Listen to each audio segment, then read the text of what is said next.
আল্লাহকে সাক্ষী রেখে অঙ্গীকার করতে পারি আমরা কেউ দুর্নীতি করব না, কোনো দুর্নীতিকে প্রশ্রয় দেব না। ইনশাআল্লাহ এই বাজেট শতভাগ বাস্তবায়ন হবে। আপনি বলেছেন আপনি হাফ সিলেটি, আমরা বিশ্বাস করি সিলেটের উন্নয়নে আমাদের কোনো অভিভাবক নেই, আপনি আমাদের একমাত্র ভরসা। বয়স্ক ভাতার সংখ্যা বাড়িয়ে 1 লক্ষ বাড়িয়ে 62 লক্ষ করা হয়েছে। বিধবা স্বামী পরিত্যক্তার সংখ্যা 1 লক্ষ বাড়িয়ে 30 লক্ষ করা হয়েছে। প্রতিবন্ধী ভুক্তভোগীর সংখ্যা 34 লক্ষ হতে বাড়িয়ে 38 লক্ষ করা হয়েছে। ভাতাভোগী প্রতিবন্ধী শিক্ষার্থী 81,000 থেকে বাড়িয়ে 1 লক্ষ করা হয়েছে।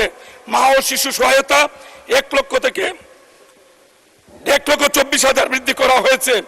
এমনি ভাবে অসংখ্য মানব কল্যাণে মানুষের কল্যাণে এই বিষয়গুলি উঠে এসেছে।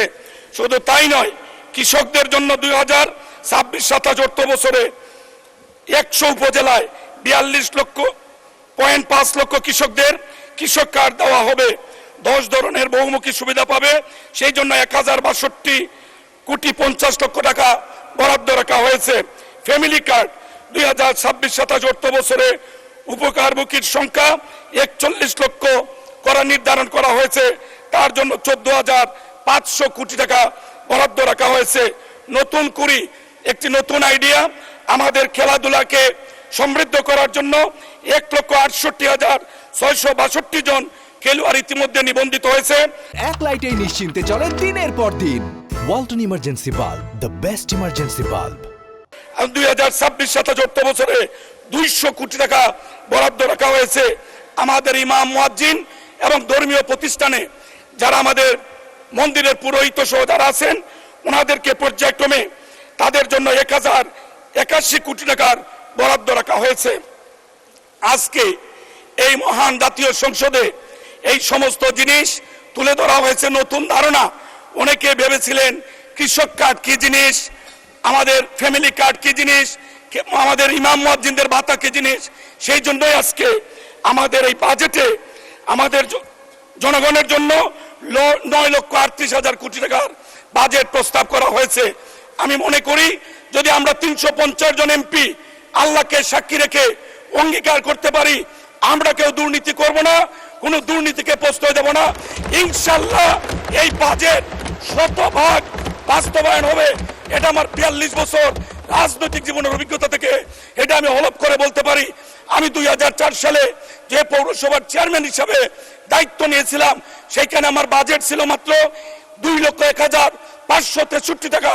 আমি আমার সততা দিয়ে আমার এলাকার মানুষের জন্য শত কোটি টাকার কাজ করেছি। অর্থ আমাদের উন্নয়ন থামিয়ে রাখতে পারেনি। যাই হোক, আমি সময় শেষ হয়ে যাচ্ছে। আমি শুধু হবিগঞ্জের মানুষের ভোটে নির্বাচিত হয়েছি, প্রায় লক্ষ ভোটে নির্বাচিত হয়েছি।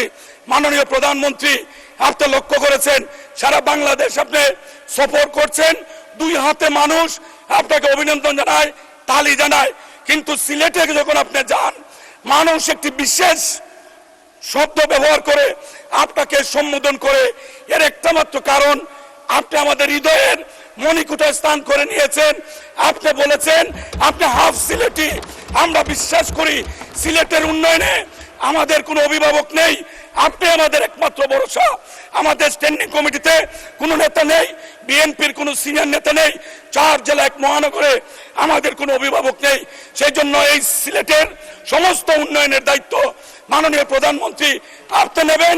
সিলেটের 100 কোটি মানুষ সেইটা প্রত্যাশা করে আমি আমার হবিগঞ্জের শহরে 14 কিলোমিটারের একটি রাস্তা মাননীয় সাবেক প্রধানমন্ত্রী মাতৃতুল্য খালেদা জিয়া হবিগঞ্জে যখন গিয়েছিলেন হাজার হাজার মানুষের সামনে উনি বলেছিলেন বিএনপি যদি ক্ষমতায় যায় এই রাস্তাটি উনি 4 লেন করে দিবেন। আমাদের শহরে প্রতিদিন 20 থেকে 25,000 শিক্ষার্থী রাস্তা দিয়ে ঢুকে দুর্ঘটনা হয়। আমি প্রধানমন্ত্রীকে অনুরোধ করব, মাননীয় প্রধানমন্ত্রী আজকে আপনি আমাদের প্রয়াত মাননীয় প্রধানমন্ত্রী দেশনেত্রী বেগম খালেদা জিয়ার এই অঙ্গীকারটি আপনি পূরণ করবেন। হবিগঞ্জের মেডিকেল কলেজ, কৃষি বিশ্ববিদ্যালয় সহ বিভিন্ন সমস্যা আছে, এই বিষয়ে আপনি খেয়াল রাখবেন সেই আশাবাদ ব্যক্ত করে সবার উত্তরোত্তর সমৃদ্ধি সাফল্য কামনা করে আমি আমার বক্তব্য শেষ করছি। ধন্যবাদ মাননীয় সদস্য।